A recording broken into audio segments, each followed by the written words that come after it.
Hello, everyone. Welcome to the Thursday, April 6th episode of Reserve Weekly. In this episode, we'll be talking about the RSV to eUSD conversion, the Mexico launch, governance proposal results, new plugins from Flux Finance, and some other loose ends. An important milestone recently occurred in the Reserve ecosystem.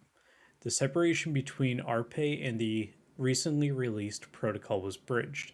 RPay converted all RPay user funds from RSV, a proto R token, to eUSD, the first R token minted on the Reserve protocol. After the trial by fire that eUSD had on the weekend when USDC defaulted, RPay determined that it was more safe to store their customer deposits in eUSD than RSV. The changeover of all funds occurred on Wednesday, the 22nd of March. It looks like the Hola Reserve crew was enjoying their newfound stability and safety that the collateral backstop provides. For what it is worth, the circulating supply of eUSD was around $1 million before the conversion, and it is at this moment very close to $10 million, with about 60% of that makeup being our pay user funds. Note that the underlying collateral for eUSD is yield bearing, and that all yield is directed towards those who stake RSR on eUSD. The current APY for stakers is about 8%. Additionally, there were two different governance proposals that passed over the weekend. The first proposal to rebalance the basket of eUSD, proposed by Henry of MobileCoin team, passed with over 3 times the votes needed to obtain quorum. There were no votes against the proposal. The auction of USDT to buy SAUSDC and CUSDC has already occurred. You can view the auctions using the highlighted buttons on Register. Moving on, one of the two governance proposals submitted by myself passed on Sunday. This proposal modified the BackingManager's trading delay from 6 hours to 2 hours. The second proposal from myself did not pass, which, if you want to learn more about the reasoning behind that, you can read more about it on the Reserve forums. If you have some ideas about how to improve eUSD, you can always pitch them in the Discord or open a request for comments on the forum. Although I am new to the process, it does seem to be courtesy to allow 3 days for comments before submitting a proposal on chain. Some big news this week regarding a plugin that was added to the protocol. From this point on, our tokens can be constructed using Flux Finance tokens. In case you are not familiar with Flux Finance, it is the permissionless platform that enables anyone access to the risk-free treasury rate. For example, a user can deposit USDC on Flux. In return, they get FUSDC, which is an interest-bearing receipt, similar to C or A tokens.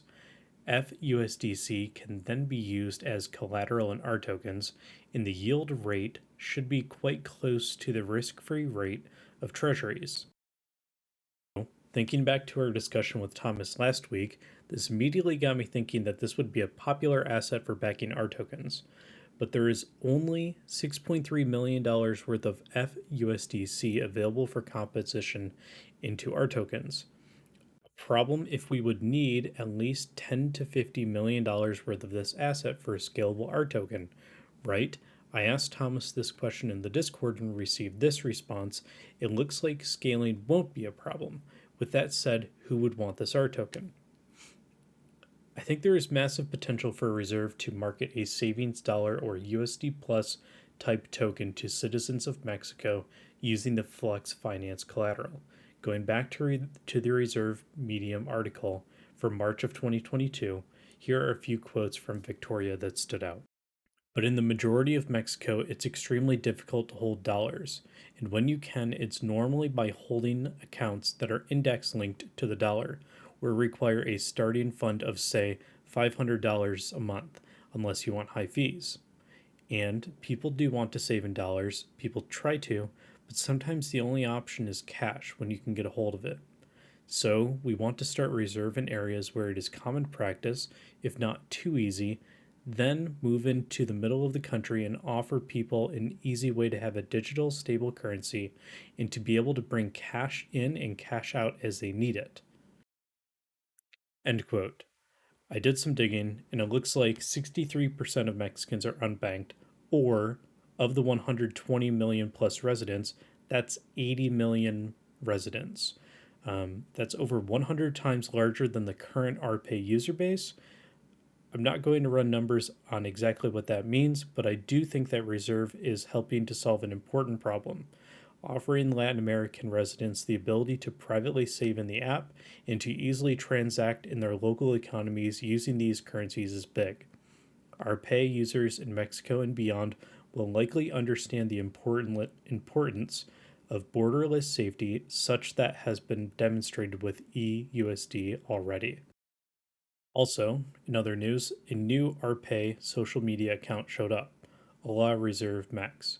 It hasn't posted much so far, but I've gone ahead and given them a follow. Some tragic news regarding Bob Lee, who was the CPO at MobileCoin. Tuesday night, he was assaulted and killed in San Francisco. From all that I have read, it sounds like Bob was a really nice guy who had incredible visions for the future. He worked very hard to bring his dreams to fruition. I wish his family peace, and I am sorry for their loss. That's it for today's episode. I hope everybody has a nice Easter and spends a lot of time with their loved ones. Thank you.